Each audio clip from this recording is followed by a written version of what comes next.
ઘરે આવીને રસોડામાં જોયું તો મારી બહેન લીંબુની અંદર મીણબત્તી ફિટ કરીને તેને સળગાવી રહી હતી। એટલે મેં મારી બહેનને તરત જ કહ્યું કે તું આ શું કરી રહી છો? મોંઘા ભાવના લીંબુ છે, 200 રૂપિયા કિલોનો ભાવ છે। અત્યારે તું તારા આ બધા અખતરા ન કરતો ના ચાલે?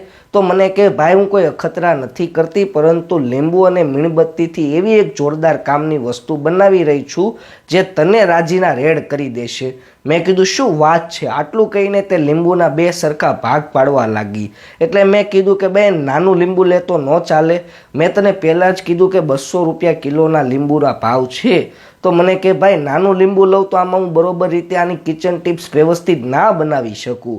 તો દોસ્તો તમને એક નાનકડી એવી રિક્વેસ્ટ છે કે તમે દુનિયાના કયા શહેરમાંથી કયા ગામડામાંથી વિડીયો જોઈ રહ્યા છો જલ્દીથી કોમેન્ટ કરી દો, જેથી આવનારા વિડીયોમાં અમે તમને સ્પેશિયલ થેન્ક્સ કહી શકીએ। અને લાસ્ટ વિડીયોનું સ્પેશિયલ થેન્ક ધર્મિષ્ઠા મોદીને અંકલેશ્વરથી અને જયંતિભાઈ પ્રજાપતિને મિર્જાપુરથી જાય છે। તો તેઓએ શું કર્યું, મારી બહેને એક લીંબુના ભાગની અંદર આપણે જે દાંત કોતરવાની સળી આવે તેને વિડીયોમાં તમે જોઈ શકો છો તે રીતે ફિટ કરી દીધી।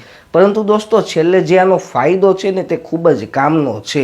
પછી તેને બજારમાંથી મીણબત્તી લઈને આવેલી અને તેનો જે આગળનો દેશી ભાષામાં મોઢાનો ભાગ કહેવાય તેને ચાકુની મદદથી કંઈક આ રીતે કટિંગ કરી લીધો અને ખૂબ ખુશીથી મને કહેતી હતી ભાઈ આજે તો તને મજા જ પડી જવાની। એટલે હું પણ ઉત્સુક હતો કે આને લીંબુની અંદર આ મીણબત્તીને આ રીતે વચ્ચે સેન્ટરમાં ફિટ કરીને કયો ફાયદો આપશે।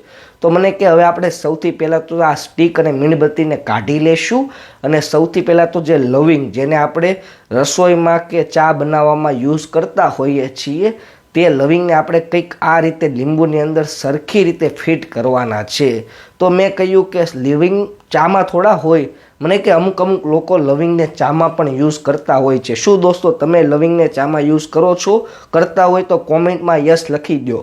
તો દોસ્તો એને લીંબુની અંદર કંઈક આ રીતે તેના કોરના ભાગે મતલબ કે તેના લીંબુના બોર્ડરના ભાગે મને કે આપણે સૌથી પહેલાં આ રીતે લવિંગને એડ કર્યા કરશું, મતલબ કે આ રીતે તેને અંદર કુસાવતા રહીશું। આટલું કર્યા બાદ મને કે હવે આપણે જે મીણબત્તી અને સ્ટીકને જે બહાર કાઢી લીધી હતી તેને આપણે ફરીથી લગાડી દઈશું। કંઈક બતાડવા માટે જ આપણે પહેલાં સ્ટીકનો યુઝ કર્યો હતો।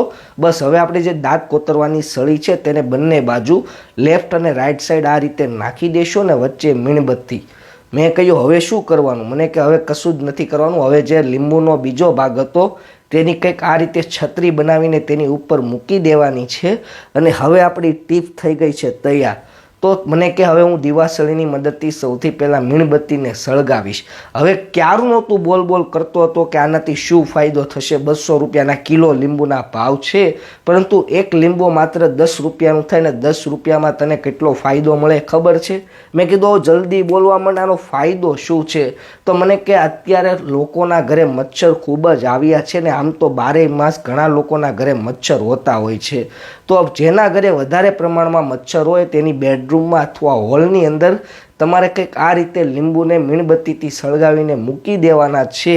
એક જ રાત્રિની અંદર જેટલા મચ્છર હશે તેટલા ગુમ થઈ જશે અને મચ્છર મારવાનું આપણને પાપ પણ નહીં લાગે। તો દોસ્તો આવી અવનવી જોરદાર કામની વસ્તુ અમે તમારા માટે અવનવા વિડીયોમાં લાવતા જોઈએ છીએ।